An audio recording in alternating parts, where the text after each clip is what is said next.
vous l'avez reconnu, il s'agit de la Joconde. Alors, on va juste faire un petit exercice. Je vais vous demander juste d'essayer de trouver les contours du personnage vis-à-vis du paysage. Et vous allez voir qu'au fond, Léonard de Vinci a une technique qu'on appelle le sfumato, qui veut dire en italien, je crois, enfumé. Cette technique, elle consiste à avoir des contours très flous. Parce que quand on regarde le paysage, on voit très peu de contours autour des montagnes, on voit très peu de choses. Eh bien, moi, je considère qu'au fond, on pourrait faire l'analogie avec la ville d'aujourd'hui, parce qu'il est difficile, au fond, d'avoir des frontières autour de nos villes. Et de plus en plus, d'ailleurs, nos concitoyens considèrent que la ville n'a plus de frontières et que les villes sont de plus en plus interdépendantes. Alors, la bonne échelle, pour moi, si on veut comprendre les choses, il faut descendre à une échelle inférieure qui est celle du quartier. Pour moi, le quartier est l'échelle humaine de la ville. Et comprendre un quartier, c'est d'abord se poser la question des usages.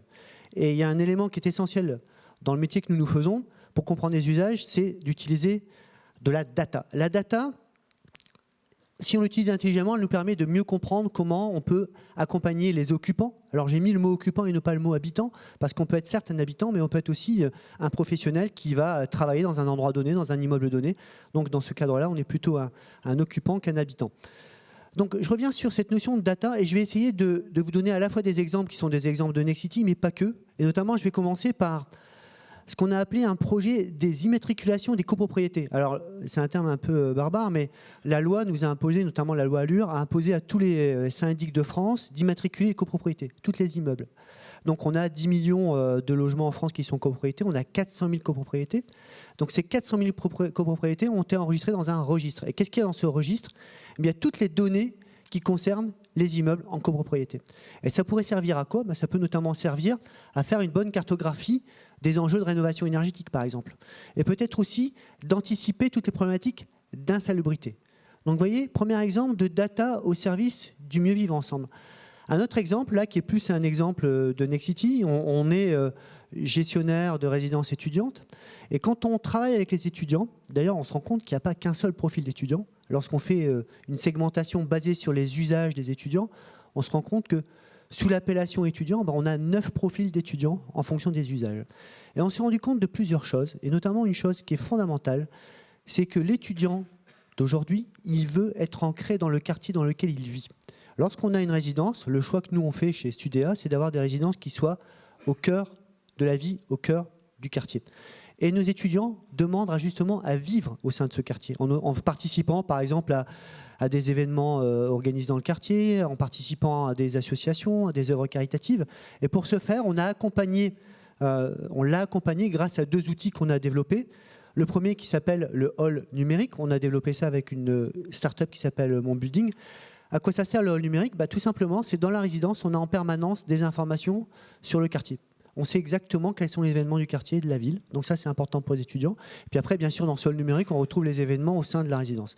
Deuxième outil qu'on a développé, c'est une application qui permet de relier les résidents entre eux, le résident avec ce qu'on appelle chez nous l'happiness officer. Vous savez, il faut qu'on ait des jargons maintenant qui sont un peu plus proches de l'hôtel, parce qu'on est vraiment de plus en plus proche de l'hôtel et de plus en plus loin de l'approche résidentielle pure et dure.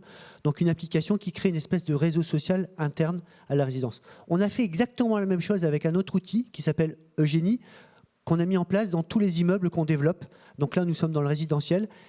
Et l'idée, c'est de se dire, au travers de cette application, l'occupant, lui, peut tout simplement avoir de l'information sur ce qui se passe dans l'immeuble. Il peut aussi gérer son logement en termes de domotique, mais ce n'est pas ça le plus important.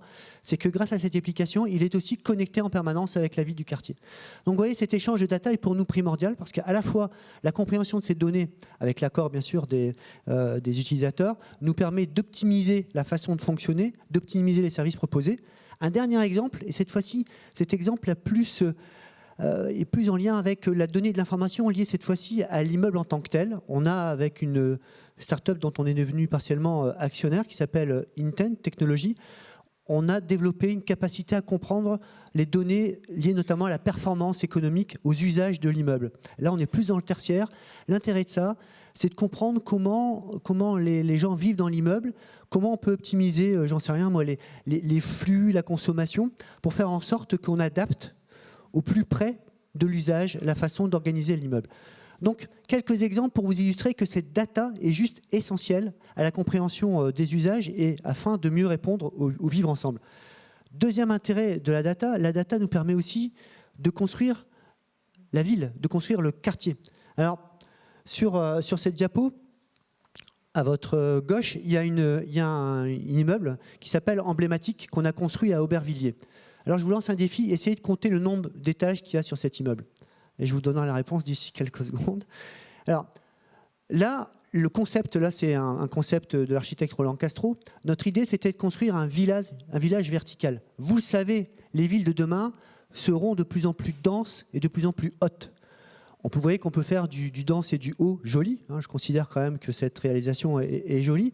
Donc ça, il faut qu'on l'ait en tête. À partir de là, quand on a ça comme idée, on peut se dire, bah oui, la densité, c'est moche, la densité, c'est compliqué. Regardez, là, on a un immeuble de 18 étages, avec un peu moins d'une centaine de lots, qui a quelque chose qui demeure quelque chose à visage humain. Je vais vous donner 2 autres exemples, et vous allez comprendre ce à quoi je veux arriver après. Le premier exemple, c'est celui de Singapour. Singapour, on n'a rien construit à Singapour, je vous rassure, mais on trouve, et on sait tous, que Singapour, c'est la référence en tant que telle en termes de Smart City. Et pour moi, pourquoi c'est la référence en termes de Smart City? Tout simplement parce qu'il y a d'abord eu un choix des responsables de Singapour qui était de se dire on va construire, on va se baser sur les data, sur le digital, sur l'IoT, sur l'intelligence artificielle au service de ceux qui habitent dans la ville. Donc 2 exemples au travers de ce qu'a fait Singapour. Il y a des tonnes d'exemples, mais un premier que je trouve moi très intéressant, toute la problématique autour de la santé. Ils ont créé des écosystèmes pour faire en sorte que ceux qui habitent à Singapour, on optimise et on minimise au fond le risque d'impact de maladies chroniques liées à la pollution et autres, donc par le biais de capteurs, par le biais de l'organisation de la ville autour d'espaces verts. Ça, c'est le premier élément. Deuxième élément, qui est peut-être le plus connu, leur capacité à gérer, à monitorer font les flux de circulation grâce à la gestion des feux de signalisation. Donc ça veut dire que lorsqu'on a un quartier qui est engorgé, on est capable de délester ce quartier pour faire une circulation qui vient parallèlement à ce quartier se faire. Singapour va encore aller plus loin, puisque le Premier ministre de Singapour a décidé d'accélérer sur les notions d'intelligence artificielle pour continuer à travailler sur l'éducation, continuer à travailler sur la détection et la gestion des maladies chroniques, pour travailler sur le transport, travailler aussi sur le contrôle des frontières et travailler aussi à l'optimisation des services municipaux. Donc vous voyez, ce n'est que le début de l'histoire, mais ce n'est pas le seul exemple. Je vais vous donner un autre exemple que vous connaissez aussi certainement. Quayside, Toronto. Donc ça, c'est ce qu'on appelle aussi la ville Google.